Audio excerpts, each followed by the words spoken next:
ओम श्री जगदम्बिकायै नमः। दुर्गा सप्तशती अष्टमो अध्यायः।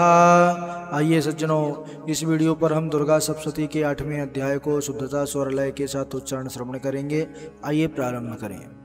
नमो नमः। भारत की प्रतिष्ठा संस्कृत संस्कृति और संस्कार से है। आइए हम इसको बनाए रखने में अपना योगदान करें। आप सभी सनातनी जन इस चैनल को सब्सक्राइब जरूर करें। अष्टमो अध्यायः। ध्यानम्। ओम अरुणां करुणातरङ्गिताक्षीं धृतपाशाङ्कुशबाणचापहस्ताम् अणिमादिभिरावृतां मयूखैरहमीत्येव बिभा।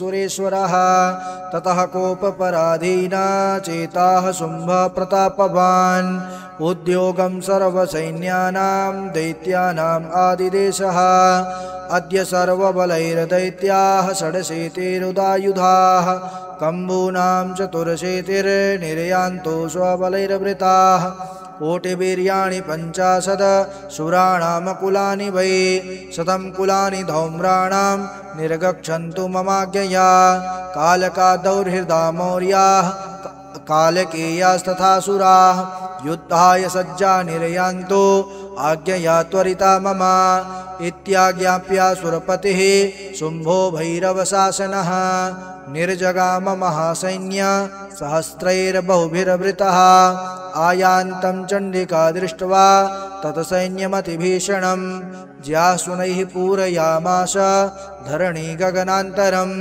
ततः सिंहो महानाद मतीव कृतवान् नृप घण्टास्वनेन तन्नाद मम्बिका चोपबृंहयत धनुर्ज्या सिंहघण्टानां नादापूरितदिगमुखा निनादैर्भीषणैः काले जिज्ञे विस्तारितानना तं निनादमुपसृत्य दैत्यसैन्यश्चतुर्दिशं देवी सिंहस्तथा काले सरोषैः परिवारिताः एतस्मिन्नन्तरे भूप विनाशाय सुरद्विषां भवायामरसिंहानाम् अतिवीर्यबलान्विताः ब्रह्मेश गुहविष्णूनां तथेन्द्रस्य च शक्तयः शरीरेभ्यो विनिष्क्रम्य तद्रूपैश्चण्डिकां ययोः यस्य देवस्य यद्रूपं यथा भूषणवाहनं तदवदेव हि तच्छक्ते रसुरान्यो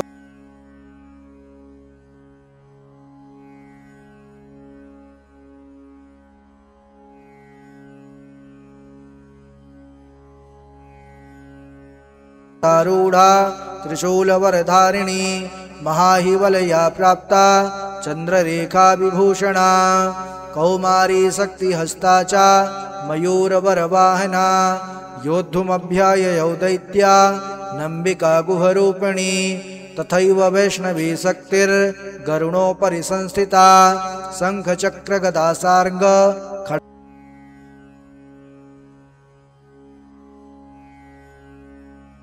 हरेः शक्तिः साप्याययौ तत्र वाराहीं बिभ्रति तनुं नारसिंहेन सिंहस्य बिभ्रति सदृशं वपुः प्राप्ता तत्र सटाक्षेप क्षिप्त नक्षत्रसंहतिः वज्रहस्ता तथैवेन्द्री गजराजोपरि स्थिता प्राप्ता सहस्रनयना यथा शक्रस्तथैव सा ततः परिवृतस्ताभिरीशानो देवशक्तिभिः हन्यन्तामसुराः शीघ्रं मम प्रीत्याः चण्डिकां ततो देवी शरीरात्तु विनिष्क्रान्तातिभीषणा चण्डिका सत्तिरत्युग्रा शिवा सतनिनादिनी सा चाह धूम्रजटिल मीशानमपराजिता दूतत्वं गच्छ भगवन् पार्श्वं शुम्भनिशुम्भयोः ब्रूहि शुम्भं निशुम्भं च दानवावति गर्वितौ ये चान्ये दानवास्तत्र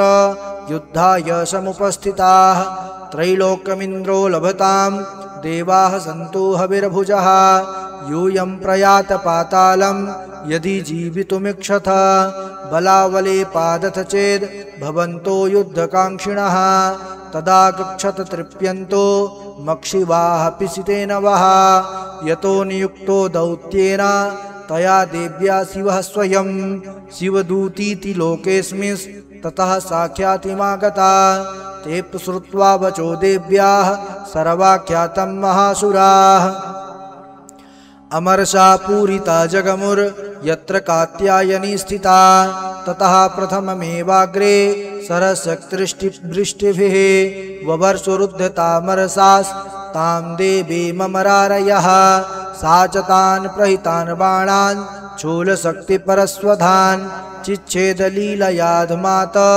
धनुर्मुक्तैर्महेशुभिः तस्याकृतस्तथा काले शूलपातविदारितान् खट्वाङ्गपोथिताश्चारेन् कुर्वती व्यचरत्तदा कमण्डलुजलाक्षेप हतवीर्यान् हतौजसः ब्रह्माणि चाकरो क्षत्रोन् येन स्मधावते माहेश्वरी त्रिशूलेन तथा चक्रेण वैष्णवे दैत्याञ्जघान कौमारी तथा शक्त्यातिकोपना ऐन्द्रे कुलिशपातेन शतसो दैत्यदानवाः पेतुरविदारिताः पृथिव्यां रुधिरौघप्रवर्षिणः तुण्डप्रहारविध्वस्ता दंष्टागृक्षतवक्षसः वाराहमूर्त्या नपतश्चक्रेण च विदारिताः नखैर्विदारिताश्चान्यान् भक्षयन्ति महासुरान् नारसिंही च चाराजौ नादापूर्णदिगम्बरा चण्डाट्टः सैरसुराः शिवदूत्याविदूषिताः पेतुः पृथिव्यां पतितास्तांश्च खादाथ सा तदा इति मातृगणं क्रुद्धं मर्दयन्तं महासुरान् दृष्ट्वा व्यूपायैर्विविधैर्नेसुरदेवारिसैनिकाः पलायनपरान् दृष्ट्वा दैत्यान् मातृगणार्दितान् योद्धुमभ्याययौ क्रुद्धो रक्तबीजो महासुरः रक्तबिन्दुर्यदा भूमौ पतति यस्य शरीरतः समुत्पतति मेदिन्यां तत्प्रमाणस्तदासुरः युयुधे सा गदा पाणिरिन्द्रशक्त्या महासुरः ततश्चैन्द्री स्ववज्रेण रक्तबीजमताडयत कुलिसेनाः तस्यासु बहुशुश्रावशोणितं समुत्तस्थुस्ततो योधास्तद्रूपास्तत्पराक्रमाः यावन्तः पतितास्तस्या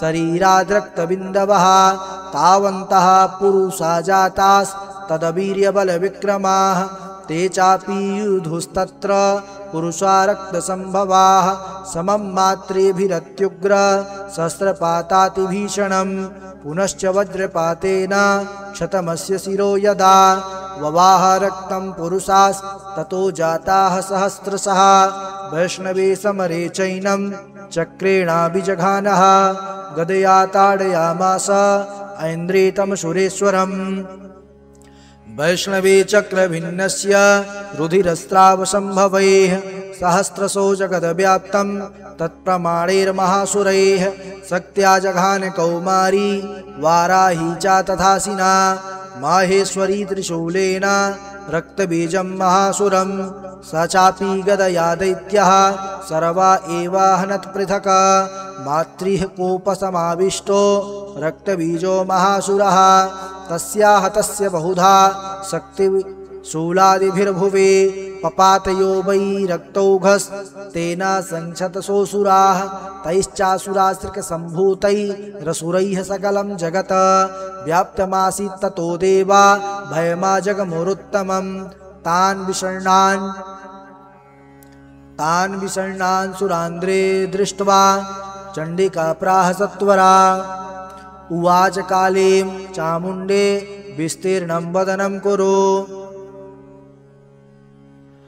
मक्षस्त्रपातसम्भूतान् रक्तबिन्दून्महासुरान् रक्तबिन्दोः प्रतीक्षत्वं वक्त्रेणानेन वेगिना भक्षयन्ति चररणे तदुत्पन्नान् महासुरान् एवमेष क्षयं दैत्यः क्षीणरक्तो गमिष्यते भक्षमाणास्त्वया चोग्रा नाचोत्पश्यन्ति चापरे इत्युक्त्वा तां ततो देवी शूलेनाभिजघान तं मुखेन काली जगृहे रक्तबीजस्य शोणितं ततो सा वा जघानाथ गदया तत्र चण्डिकां न चास्या वेदनां चक्रे गदापातोल्पिकामपि तस्याः तस्य देहात्तु बहुशुस्रावशोणितं यतस्ततस्तद्वक्त्रेण चामुण्डा सम्प्रतीक्षते मुखे समुद्गता एष्या रक्तपातान् महासुराः ताश्च खादाथ चामुण्डा पपौ तस्य च शोणितं देवी शूलेन वज्रेण बाणैरशभिर्रिष्टभिः जघान रक्तबीजं तं चामुण्डा पीतशोणितं सापपात महीपृष्ठे शस्त्रसङ्घसमाहतः निरक्तश्च महीपाला रक्तबीजो महासुरः ततस्ते हर्षमतुला मवापुस्त्रिदशा नृप तेषां मातृगणो जातो ननर्ता शृङ्गमदोद्धता। ओम जय जय श्री मार्कंडे पुराणे सावर्णिके मनवंतरे देवी महात्म्ये रक्तबीज नाम अष्टमोस्तवः। श्री दुर्गा चरण कमलार्पणमस्तु। कृष्णाय वासुदेवाय हरे परमात्मने प्रणतः क्लेशनाशाय गोविंदाय नमो नमः।